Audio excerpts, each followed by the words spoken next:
Welcome back to Motorhead Garage, presented by Dustless Blasting. Now, you may have seen this engine before on a prior episode that Brian appropriately named the gnarly LS engine. And as gnarly as it is, the beauty lies in the bracketry here of everything.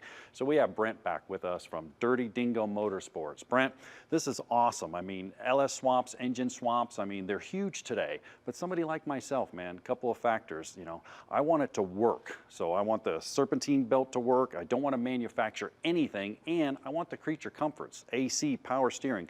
You guys achieved all that, and you have a whole line of demos here. Let's start out with some of these demos and tell us what you got. All right, this is just a few options of what we really make.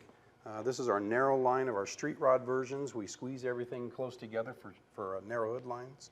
This is a Corvette style. The alternator power steering bracket's the same as like a early style LS Corvette. It's got a Sandin 508 on the passenger side. This is a mini Sandin compressor.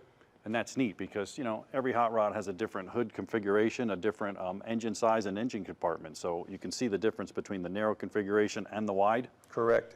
Some of these also, we move the power steering up to clear steering boxes that are mounted on the frame. Right.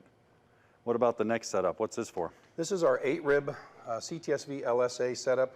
We run on the front 8-rib of a factory LSA or CTSV balancer. We manufacture the 8-rib power steering pulley and alternator pulley, one 8-rib belt around the whole serpentine system.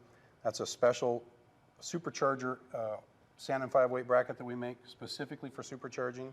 This also works with the E4 supercharger and the Magnuson. Yes. That's right, yeah, the Magnuson. Yeah, supercharger. absolutely. That's pretty cool because I got a CTSV, so I know how important it is to make that run, and the accessory belt drive system's huge. What about this setup? This is, again, our street rod style, so it's a narrow hood line, low mount alternator. This is a close fit power steering pump bracket that brings the power steering closer, and again, the mini Sandin compressor. Yeah, it's nice. Everything's tight package. Now, let's move up to the last couple ones here. This would be your typical non-power steering application where you have a bunch of stuff down on the frame or a narrow frame line, high mount alternator only, and a Sandin 508 on the top. This is truck only accessories. This takes your stock truck alternator from the top, shifts it out to the side so you can convert it to a car style short LS1 intake. And again, we make an R4 on that side also. That's nice, a whole different compressor configuration.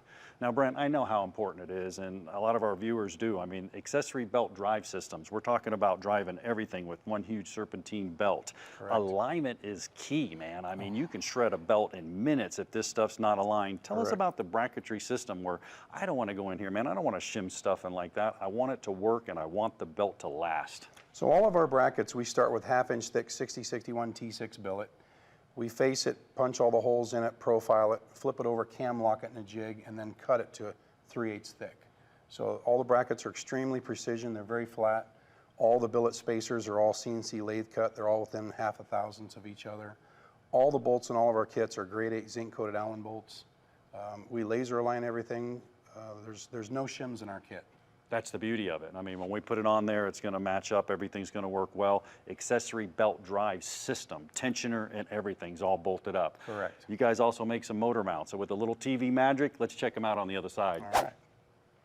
Bam, just like that, motor mounts. Now, Brent, when it comes to motor mounts, I know I put them in there. They never line up. I'm not a good welder. I mean, not the case with yours. Let's talk about your motor mounts. All right, this one here is the first one I designed 10 years ago. This is the Dingo slider. This will fit 1958 to 1972. Mounts your original 3-bolt mount. This mount will give you 2 inches of adjustment. You lock it down anywhere in between. The key is slider. That's the key, right. yeah. Dingo slider. Now, right to my heart, retro, man. We're talking about old school stuff. This is a mount I came up with about 5 years ago, and this one you can put a big block Chevy, small block Chevy, and anything LS based. So if you have a 2014 Corvette, you can still bolt a big block Chevy into it. Nice. One's underneath? These are called misfits. Any 3-bolt mount, GM, 3-bolt to 3-bolt, you have 3 inches of adjustment, 1.5 inches each direction. So if you have a 55 Chevy truck with a Camaro clip, you need to move the motor front or back, you mount these in there and your problem solved. Now you guys got ECM brackets, computer brackets, subframe brackets. What else do you guys carry?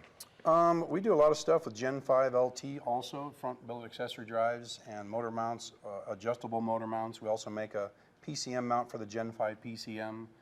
This is a 67 to 72 4x4 front cross member. Nice. Well, where's the website? Where do we find you at so they can check out all this stuff? DirtyDingo.com. Perfect. We'll go to the website, check it out. There's plenty more stuff on there, and there's also plenty more to come with Motorhead Garage, presented by Dustless Blasting, when we return from this break.